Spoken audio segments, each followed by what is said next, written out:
Hi, my name is Teresa Jurgens. Welcome to episode 38 in the author reading of the Innovation Process book. We are getting there. We're getting closer to the end every day.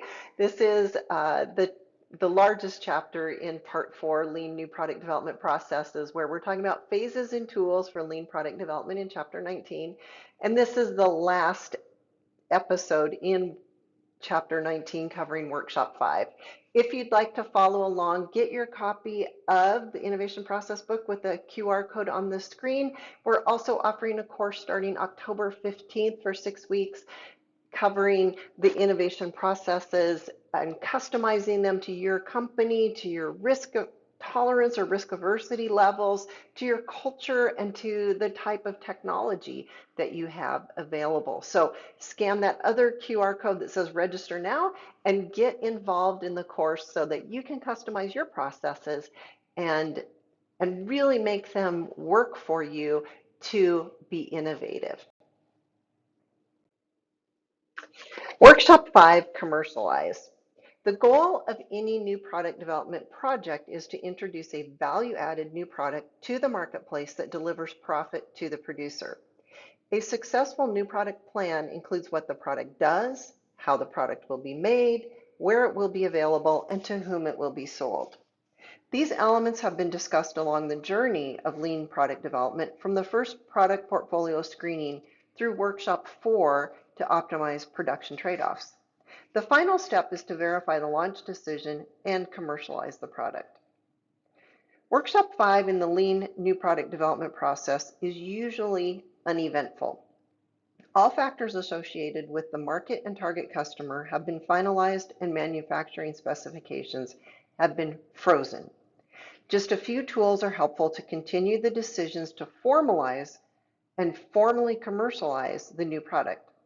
Alongside the tools we discussed here, continuous improvement for the production, distribution, and service of the product are considered part of a normal, healthy operating system.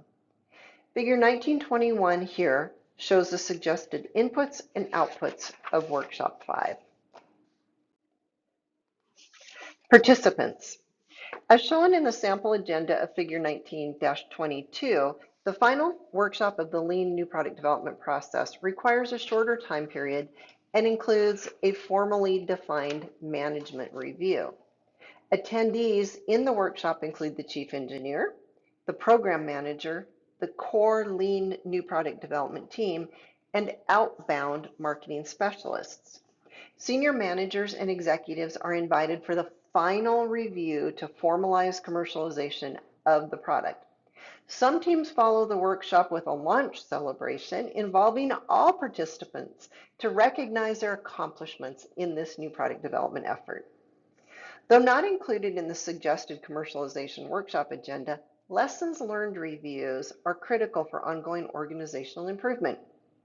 As indicated in Chapter 4, we recommend 2 or 3 lessons learned reviews, including a team and system performance retrospective as the product is going to commercialization with customer acceptance reviews according to the product life cycle and to the product sales cycle. The program manager may choose to schedule the PLR1 in the afternoon following the commercialization workshop, since a core team will be available and gathered in one place already. Tools for commercialization in lean product development.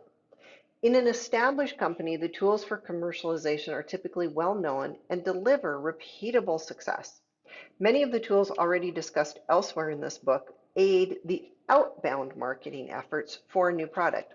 For example, if the customer journey map was completed as part of gathering customer insights, it is updated with current target market and customer plans. The marketing strategy is also finalized and implemented at this time. Customer journey map. As shown in Figure 14-2, the customer journey map traces the path a potential consumer takes when a problem is first identified to selection of a solution, purchase of the product, and aftermarket service encounters. In commercializing a new product, the customer journey map is tested against real-life data to determine if the marketing campaigns are working as planned. Since prototypes were not likely to have aftermarket service of parts, recalls, or warranties, the back end of the customer journey map is important to evaluate at commercialization. Other areas to watch with full new product commercialization include distribution, handling, and other logistics activities. For instance, a company could experience significant loss of printing on the packaging when a new product is shipped and handled at mass production levels. This is identified through the customer journey map tracking of real customers and other marketing feedback techniques. Immediate changes to the packaging are implemented rather than waiting for the PLR2. Marketing strategy. Of course, the target market, customers, and geographies have been studied and discussed throughout the lean new product development process. The final marketing strategy includes the following: value proposition, target customer segments, competitive advantages, social media plans, positioning, introductory sales offers, promotional tactics, and budget management. The commercialization workshop, like all other events in lean new product development process, is adapted to the needs of your organization. Perhaps enough data and information is available when the process and product optimization efforts are concluded to officially launch the product. Certainly, the tools and techniques described in this chapter 19 are not all necessary for every organization and every new product project. A successful lean product development implementation starts with existing organizational processes and practices with the goal of reducing waste and growing knowledge. Next, we're going to cover chapter 20. We are really close to the end. Thank you for following along on this journey with me. Get your copy of the Innovation Process book with that QR code to follow along. Again, I recommend the paperback just because there are so many figures and graphs that it's easier to follow along. And we do reference other chapters like the customer journey map back in chapter 14. You've got to sort through a lot of YouTube episodes. The book is really probably a little more convenient for that. And again, we've got the course starting on October 15th. I'd love to have you join us and learn, apply, customize these processes for your organization. Thanks, and we'll see you next time on Chapter 20, Implementation of Lean Product Development.